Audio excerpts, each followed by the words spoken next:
This is the DG&S campaign recap series, Adventures in Darkadia Chapter 2, of Snakes and Rats. Kerrick knew to expect company. The bald man at the Silent Hall's tavern had handed him 2 keys, one for him, one for the others. But Kerrick understood the real message. This tavern, wrapped in damp wood and secretive glances, was more than it seemed. That night he remained in his room, waiting. The chamber was little more than a shadowed alcove. Pale moonlight strained through the grime-streaked window, bars etched with rust. Rain whispered against the glass, the storm's lingering growing stronger and tapping in time with the occasional groan of aged timbers.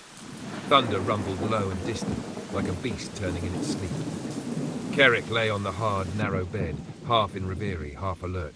The scent of damp stone mixed with the tavern's lesser perfumes, mildew, stale ale, unwashed wool. Below, voices faded into snores and drunken mutters. The tavern slumbered, but he remained still, watching the window, the door, the dark. And then he saw it. Movement in the alley. A small cloaked figure moved swiftly beneath the window, hood drawn low. But Kerrick's keen eyes recognized him. Barrick Beddick, the youngest of the dwarven company.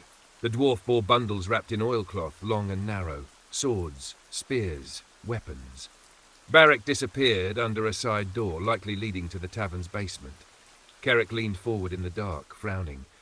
Was Barrick acting alone, or were the dwarves, cheerful and comradely, tangled in Kingsdawn's underworld? No answers came, only questions and the crack of distant thunder. But something shifted, a pressure in the room. Kerrick turned. A woman now stood by the door, wreathed in the gloom as if she'd always been part of it. Her voice was low and smooth as obsidian. "I'm Vela," she said, "one of the leaders of the Obsidian Serpents." Kerrick didn't flinch. He spoke calmly, charmingly, negotiating with a poise earned over lifetimes. He explained that he and his companions needed work. Vela studied him in silence, then nodded. 1 week, midnight, this tavern. Head to the long table in the back and 3 will be waiting for you. And then she was gone. The lightning flash came a moment later, her silhouette already dissolved into the storm. Morning brought no rest, only rain-slicked rooftops and steam rising from stone streets. Kerrick shared the details of the meeting, and the group discussed their next moves over breakfast in the dim common room of the Silent Halls. As they deliberated, the somber air was broken by the distant sound of trumpets, sharp, ceremonial, celebratory. They stepped outside. Kingsdawn had changed overnight. The city now pulsed with energy, its streets alive with colour, music and laughter. The morning's grey sky had cleared, replaced with golden sunlight and blue banners fluttering in the breeze. The parade rolled through the main avenue like a tide of joy. Knights in shining armour marched in perfect formation, drums beating a regal rhythm.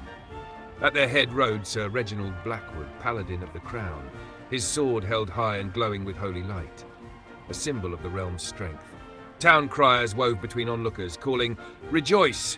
Prince Ulrich Durin the Sect is born, firstborn of King Gregory Durinth and Queen Tulia, a new heir to the throne of Camlor." The crowd erupted in cheers. Onali clapped. Gadwin looked contemplative. Livia turned to Kerrick and, with her usual bluntness, asked, "So, if we killed the baby, could one of us become king?" Kerrick stared at her in stunned silence, unsure if she was joking or just being Alvari. With the festival fading behind them, the group split to explore the city. Kerrick visited the College of Whispers, seeking the steps required for enrollment. Livia headed to the Brachus Colosseum, signing up for an arena match 2 days hence under the eye of a recruiter named Thomas. Gadwin, now donning a striking mask, half black, half silver-white, searched the West Wall market for alchemical supplies. The mask drew attention, particularly from the city guards. It was at the West Wall market they found the first bounty. Wanted, Fingers, McGinty. Crime, theft of a royal heirloom during the spring festival.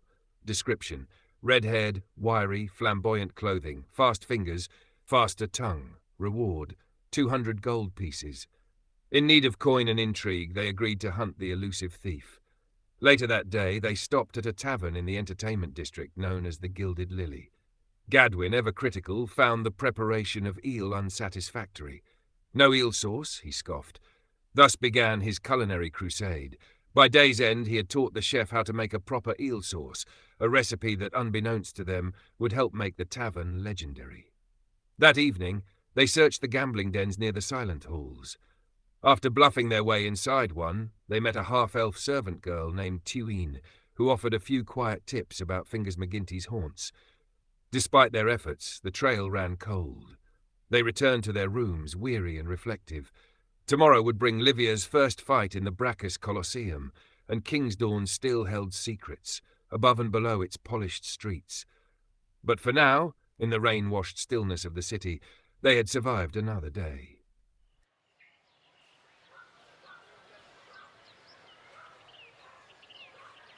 The days leading up to the arena match passed in a flurry of preparation and camaraderie. Livia, now a contender in the Brachus Colosseum, had begun to familiarize herself with the other fighters. Most were friendly enough, boasting old scars and hearty laughs. One stood out in particular: Hope, a bronze-skinned warrior woman who fought with a mixture of blade, staff, and martial arts. Livia and Hope forged a fast, competitive rivalry, bound more by mutual respect than true animosity. During this time, the group finally made their way to the Halls of Knowledge, where they sought its grand library in order to find the secrets they came to Kingsdawn for. Kerrick, whose deceptive skills allowed him to enter its restricted sections in order to track down the Avonport archived records, found what he needed. The others found little assistance from the halls. The day of the fight came at last. Cheers thundered from the stands as Livia stepped into the sunlit sand. Match after match, she held her ground, eventually facing Hope in a fierce duel that pushed both women to the edge. Livia emerged victorious, bloodied, triumphant, and cheered. Her final bout was followed by a team battle, with her companions joining her against a giant scorpion. They worked together like seasoned warriors, slaying the beast to the delight of the crowd. Though the main spectacle that day was the fight between veteran champions and a towering chimera, the group had earned their ovation. Their reward was gold and fame.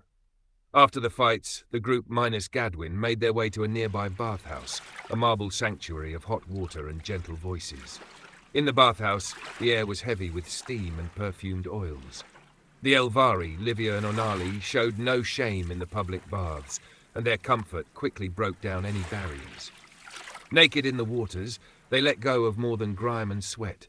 They began to share. Onali spoke first, her voice calm and lilting like a breeze through the trees. She explained her role as a druid of the Elvari, a guide and protector, and how she and Livia had seen over 100 springs pass. She described their homeland, Shailan Aethel, and the spiritual balance they held dear, and spoke on the darkness creeping in from the corners of the forest causing corruption, and of the ceremonies they have on full moons in a giant tree.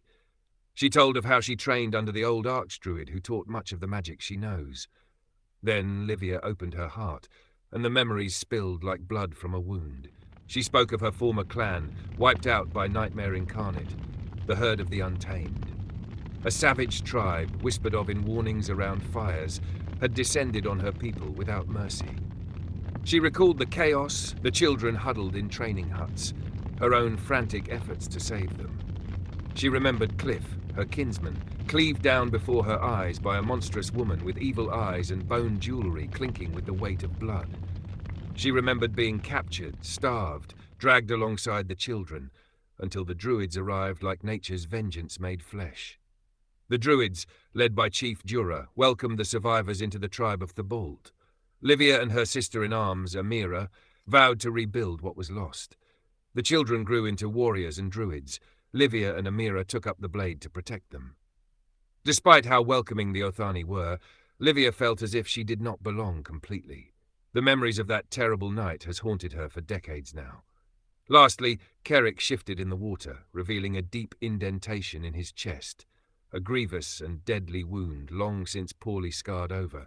He told them of a life nearly a century gone, when he was merely a merchant.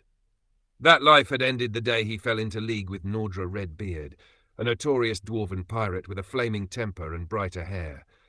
What began as enslavement aboard her vessel, the Windkeeper, quickly turned into a lucrative partnership, then something deeper. Kerrick made her richer than she'd ever dreamed. In return, she made him a pirate, and eventually her husband. They were wed at sea. She gave him a gemmed bracelet, he gave her an axe. Their honeymoon was short, That night, undead attacked the ship. Kerrick was stabbed in the chest, thrown into the sea, his bracelet clawed at by skeletal hands. He refused to surrender it. The ship exploded behind him as he sank. He woke on an island, changed, skin pale, eyes glowing, hair white. The bracelet now fused to his flesh. He rarely hungered, rarely longer thirsted, and Nordra was gone. He wandered for years, searching for her ghost, following rumors that she might yet live. He had found 100-year-old shipping records mentioning the Windkeeper travelling towards Avonport, and that was why he sought the library's archives here in Kingsdawn. Those archived Avonport records showed it travelling north to Port Rodania, a now future destination of his. They emerged from the bathhouse, changed, cleansed not just in body, but in trust. They were no longer strangers. They returned to the Gilded Lily, where Gadwin's eel sauce was now a trending delight. The servers praised it, and the tavern's owner had even begun bottling it. But there was still work to do. That night, they returned to the gambling den in the slums, following their bounty. Fingers McGinty. Kerrick, master of masks, played cards with a strange man named Frederick. Everything about him was unassuming, until Kerrick heard the man speak of magic woven into words. "Spells can be layered into conversation," Frederick said, smiling. "Like this, Evestra Lone." The moment the word left his lips, Kerrick's world softened, his limbs relaxed, his will bent. By the time the charm broke, Fingers McGinty, disguised by illusion, was gone. Kerrick swore bitterly, but more than anger, he felt wonder. Magic in words. He would not forget that name. The group returned to the Silenthal's tavern, weary from revelation and loss. They had earned some coin in the arena, but more importantly, they had begun to understand each other. Their meeting with the Obsidian Serpents still lay ahead, 4 days away. The storm was coming.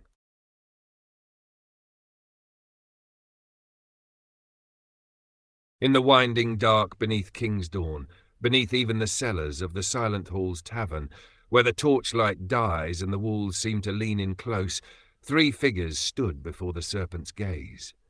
They had been summoned in silence, told to speak of it to no one. Their success on the Viridian Manor heist, which had earned them praise and whispers within the Obsidian Serpents. Each had played their part in that shadow play, slipping past guards, vanishing into the night with secrets and treasure alike. It was enough to catch Vela's attention, and tonight she summoned them alone. The first was Aliak, a Theosian by birth, with tanned olive skin and shoulder-length dark hair and a rapier at his side. A man of stories, some true, most not, and all delivered with a charming grin that made you want to believe. He lounged near the table now, leaning on a post. Beside him stood Tamara, a forest gnome of wild blonde curls and chaotic blue eyes, her boots still dusted with pollen from Camlor's southern woods. Her smile came easily and her questions came faster. The mischief in her voice could burn a kingdom down. She hummed to herself, quietly, waiting. Then there was Nyx, hooded, quiet and still. A deep gnome, dark-skinned and pale-eyed, his presence felt like a cold draught along the stone. Few in Kingsdawn had ever seen one of his kind. Fewer still realized the Underdark had eyes of its own. Nyx said nothing. He simply watched. And across from them stood Vela, her usual mask of stone carrying tonight, a crack, a sliver of urgency in her eyes. "Thank you for coming," she said, her voice low and clipped. "You may not yet realize the severity of what we face." She stepped closer to the table, where a rolled map of Kingsdawn lay pinned beneath daggers and stones. Her gloved hand hovered over it. "A gang known as the Rats has infiltrated our city, not just as thieves or cutthroats, but as something worse. Saboteurs, killers, arsonists. They've struck without mercy, and worse, they always know when we're coming." She paused, her gaze steady. "We have a spy. Someone among us is feeding them our every move. We've lost people, good people, ambushed, burned alive, gone." The room darkened with her words. "This is where you come in. You 3, fresh, successful, and unknown to the inner ranks, are still ghosts in the eyes of the traitor. You're the sharpest blades I can move without being noticed." She stepped back and folded her arms. "We've recently brought in another group. Promising, talented, unproven. You'll meet them at midnight on the 28th. They will meet you at the back table of the inn. One of them, a pale man named Kerrick, spoke for the group. He has potential, but we can't afford to be trusting." She looked each of them in the eye in turn, lingering on Nix just a moment longer. Your objective: find the rat's lair, identify their leader, uncover the traitor. No grand gestures, no street wars. We don't yet know how deep their roots run. Subtlety, patience, and quiet knives, these will serve you better than steel alone. The map unfurled further as she began marking places. Their first known atrocity was here, she said, pointing to a circled district just outside the southern wall. An orphanage. No money, no enemies. They set it ablaze. Her finger traced through Southwall into the Twine Market, the slopes, and even up toward Merchant Row. At first, they struck the weak, but now they're growing bolder, wealthier targets, better guarded streets. We've tried to pin them in these spots, here and here. She pointed to narrow alleys near the collapsed Eastern Aqueduct and the edge of the Black Iron Foundry. They slipped away each time. Sometimes they were waiting for us.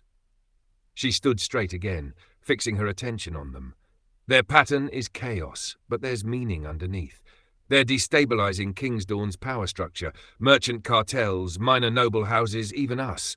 And they're doing it fast. A long breath escaped her. If we don't stop them, they'll carve out their own underworld. Then she looked directly at Iliac, her tone shifting. I'm not saying don't stab them, she said dryly, but try not to stab first. We don't yet know how many you're facing, and I need you alive. Iliac gave a small shrug and a grin. I only stab with purpose. She ignored the smirk. As for the recruits, guide them, but watch them. Trust is earned, and ambition can twist even the loyal. If they prove themselves, they'll be welcomed. If not. She let the sentence hang like the blade of a guillotine. Any questions? In the days leading up to the fated midnight meeting, the city of Kingsdawn became a map of quiet footsteps and deeper knowledge. O'Nally and Livia spent their mornings wandering through the heart of the West Wall Market, eventually arriving at a place both infamous and beautiful, the Gardens of Pleasure Brothel. The brothel was unlike others, more a sanctuary of indulgence and elegance than seediness. Its open courtyard gleamed beneath the sky, patterned with intricate mosaic tiles that glittered with every shift of sunlight. Fountains whispered into marble basins, herbs perfumed the air. But it wasn't the pleasures of flesh that called O'Nally's attention. It was the botwain tree in the courtyard's centre. Ancient and tall, its silvery blue leaves whispered in a language only elves remembered. Native only to Shailen Aethel, it should not have grown here. A mad impossibility. And yet, here it stood. The madam told her the story. An Elvani noble had once planted the tree for her Elvari wife, so she might feel the song of the forest even while trapped within human stone. O'Nally placed a hand to the bark. Livia simply stared in silent reverence. Elsewhere, Kerrick had begun his studies at the College of Whispers, a school where secrets were music and daggers made better pens. Gadwin, ever masked and inscrutable, worked tirelessly on strange contraptions and alchemical projects, his presence often marked by bursts of coloured steam and singed parchment. Livia trained with hope, their bond strengthening through blood, bruises, and sparring matches at the Brachus Colosseum. The bounty for fingers McGinty continued to elude them, until the night came. A gentle rain fell over Kingsdawn, misting the rooftops and hissing softly in alley gutters. Inside the Silent Hall's tavern, the world was still. Only the creaking of old wood and the single flicker of a candle behind the bar offered signs of life. The withered innkeeper stood half asleep at his post, and in the far corner 3 figures waited. At first glance, they were nothing special, shadows among shadows. A gruff dwarf, arms folded and thickly built, sat between a sleek black-haired human in padded leather and a vividly dressed gnome with electric blonde hair and wild eyes. They said nothing. They simply waited. The tavern door opened again. Kerrick, pale and composed, led O'Nally, Livia and Gadwin into the lamplit gloom. He offered a single word, "Greetings." O'Nally gave an eager little wave. Livia, casual and unbothered, swung her bare Elvari feet up onto the table, arms crossed, posture daring. The dwarf scowled. "Name is Borgen the Butcher. I'll explain the mission," he said in a gruff voice. The human, Iliac, chimed in with dry clarity, outlining the rats, the danger, and the stakes. But the gnome said little. Her sharp eyes scanned the party. Then she fixated on Livia and O'Nally's bare feet. "Why are you barefoot?" she asked bluntly. "Your feet are probably so dirty." Before Livia could respond, the gnome leaned forward and licked Livia's foot. Yep, disgusting. Livia recoiled, shocked, her feet snapping off the table. Anali covered her mouth in shock. Gadwin, silent behind his silver and black mask, had quietly cast Detect Magic. Something didn't fit. His eyes locked on the dwarf, whose form shimmered just slightly under the arcane weave. Using his telepathic link, he whispered the truth to Kerrick. Illusion. That's no dwarf. Kerrick turned calmly to the imposter. You can drop the disguise, friend. With a smirk, the dwarf dissolved into his true form. Nyx, a deep gnome cloaked in dark leathers, his eyes faintly glowing beneath the hood. You passed, he said. A little serpent test. Introductions followed. The three revealed themselves as Aliak, Tamara, and Nyx, the latter now free of pretense. They explained they'd be working together starting tomorrow, and the meeting adjourned. The next day arrived in veiled grey, clouds thick above Kingsdawn. The group gathered and began their investigation in earnest. Their first stop, the burned orphanage outside the southern wall. Charred timbers, collapsed beams, ash. But it wasn't just fire. They found no children's remains, only the orphan keepers bound to the support beams and burned alive. The children had been taken. Tamara agreed to pose as a street urchin, a child lost, wandering, waiting, bait. The day passed in and out of storefronts, interviewing merchants whose shops had been hit. The rats were ghosts, fast, brutal, careful, nothing of value recovered. But by evening a whisper reached them, a recruitment meeting. The rats were recruiting local youth, orphans, runaways, the angry and forgotten. The party infiltrated it, pretending to be eager recruits. It worked. They learned the meeting point, the third crossroads in the sewers beneath the North Point Bridge, just after midnight.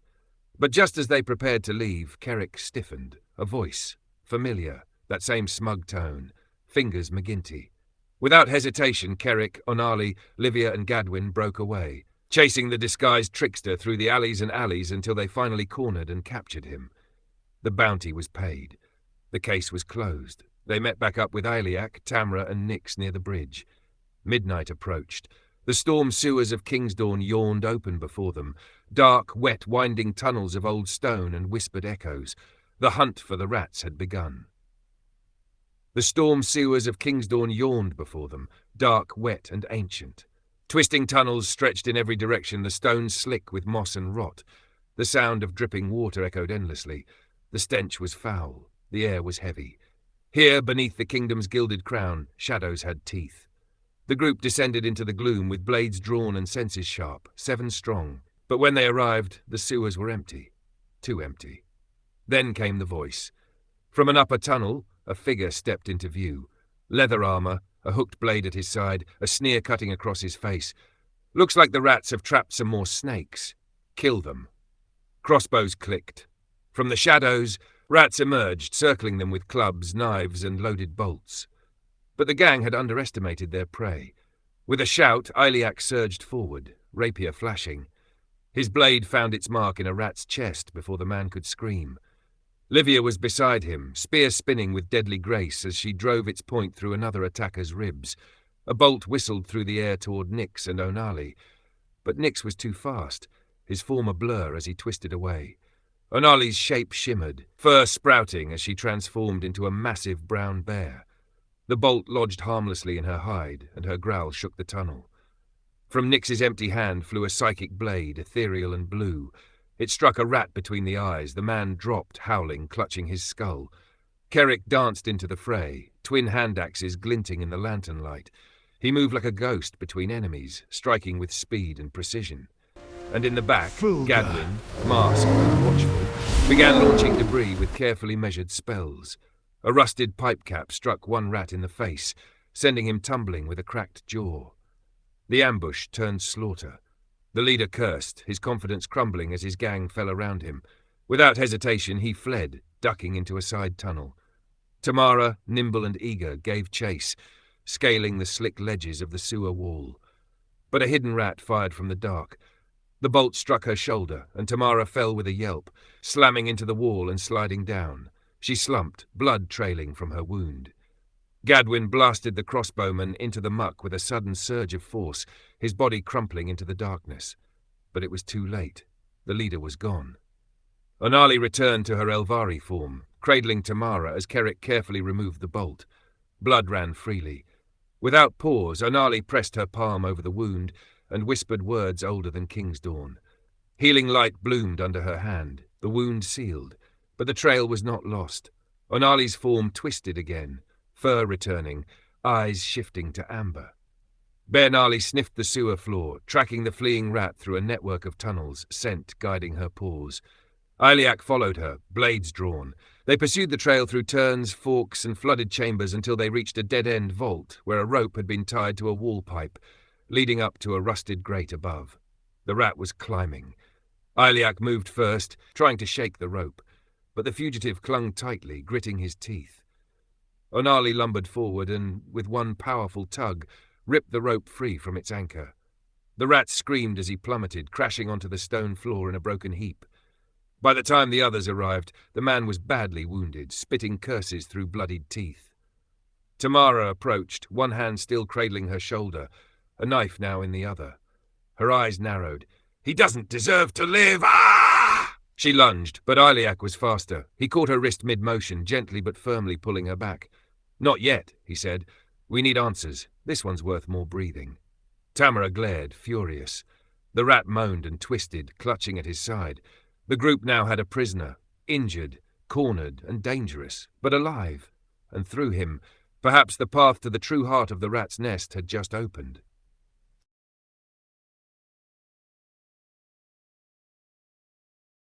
The rat led them deeper beneath King's Dawn, the lantern light dancing over slick walls and rushing runoff. It was a long, twisting path through the storm sewers, one turn after another, until the stench of refuse began to fade into something older, stiller. The tunnels changed. Slick brick gave way to smooth white stone fused seamlessly together. No mortar, no cracks. The style was unmistakable, ancient Elvani craft. Gadwin slowed to take it in, the others following in silence. These walls belonged to another age entirely. King's Dawn was old, older than the human kingdoms that now claimed it. Once, before the human Nothic tribes had even set foot in the region, this had been Aranara, the dawn of the king. Here, when the Elvani split from the Elvari Wood Elves, they had founded their first High Elven kingdom, guided by their dragon allies. From 2 hills overlooking a river, King Athalef had declared his seat of power, building a city that would become the crown jewel of High Elven civilization. For over 2,000 years, Aranara had been the capital of the unified Elvani Empire.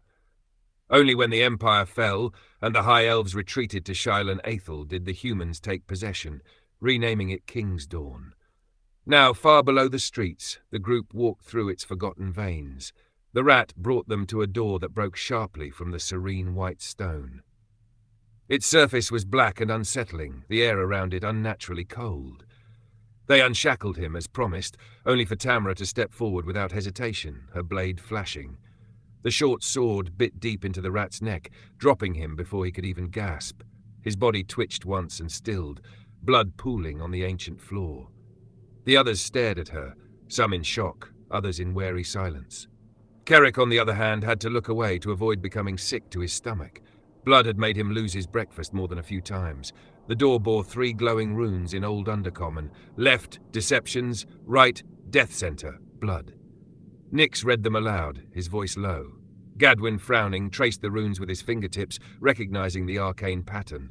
"It's a lock," he murmured. 3 keys, illusion, necromancy, and blood. Elf's blood, if I had to guess. Onali conjured an illusion that shimmered briefly against the Deceptions rune. Gadwin followed with a pulse of necromantic magic into death. Livia stepped forward without hesitation, slicing her palm and pressing it to blood. The runes flared, their glow deepening to crimson before fading. The door groaned open. Inside, the white stone was gone. The corridor ahead was black, light drinking, oppressive. Their torches seemed to shrink within its walls. Livia glanced at Onali. "Drow work," she murmured. It fit. In the height of the Elvani Empire, a schism had split the elves again. Drawn to forbidden power, some had turned to the Spider Queen, betraying their kin and fleeing into the Underdark. The tunnels they carved were said to twist the mind as much as the body, and many were made below high elven cities, so that these betrayer elves could hide their dark deeds. The group moved forward until a lit chamber appeared ahead. They doused their own lights and crept closer. Inside, several rats pawed through stolen goods. The group struck swiftly and without mercy, cutting them down before an alarm could be raised. From here, the tunnels split. Aliak and Tamara went right. They passed a barricaded door and continued until the corridor opened into a shrine, its centerpiece a massive statue of a woman whose upper body was a naked elf and lower body was spider, carved from oily black stone. At the base sat an open book and a dagger of frost-pale steel. Tamara's hand drifted to the book, but the moment her fingers brushed it, she shuddered, hallucinating crawling spiders swarming her skin. She pulled back sharply, grabbing the dagger instead, its hilt cold enough to burn. Meanwhile, the others followed the left path and came to a large door. Inside were dozens of rats in their sleeping quarters. Rather than fight, they sealed the door from the outside, jamming it so that even if the sleepers awoke, they would not reach the fight in time. After screaming about spiders, Tamara's voice echoed in Nix's mind through their mental link. "I've got the dagger. I'm leaving the rest." They regrouped, just in time to find what they had come for, the orphans. Dozens of children, thin but unharmed, sat in a guarded chamber. Among them was Tuni, the half-elf servant from the gambling den. Her palms were scarred with dozens of healed cuts, her elvish blood used to open the dark door when the rats needed it. She had been protecting the children as best she could. The children were quickly ushered away under Aliak and Tamara's protection, with Tuen leading them back towards safety. The rest of the party pushed forward into the final chamber. There, in the cold black hall, the rat leader stood with his remaining lieutenants, and beside him, a pale-eyed necromancer with his hands already weaving dark magic. The fight was brutal in the tight quarters. Nyx's psychic blades cut through defenses. Onali, once again in her bear form, tore into the front lines. Livia's spear found its marks.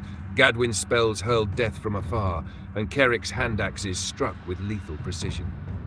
One by one, the rats and skeletons fell. When the necromancer, cornered and bleeding, dropped his staff and surrendered, they let him live, on the condition that he left and never returned. The chamber was stripped of loot, any remaining valuables and papers quickly packed away, including the necromancer's journal. But there was no time to search every shadow. Beyond the barricade, muffled pounding echoed, other rats had awoken. The group retreated quickly, the black stone walls giving way again to the pale elegance of Elvani craft, then the dripping sewers, and finally the streets of Kingsdawn. When they emerged, the first light of dawn was spilling over the city's eastern walls. The rats' leadership was broken, their nest crippled. And for now, the shadows of Kingsdawn belonged once more to the Obsidian Serpents.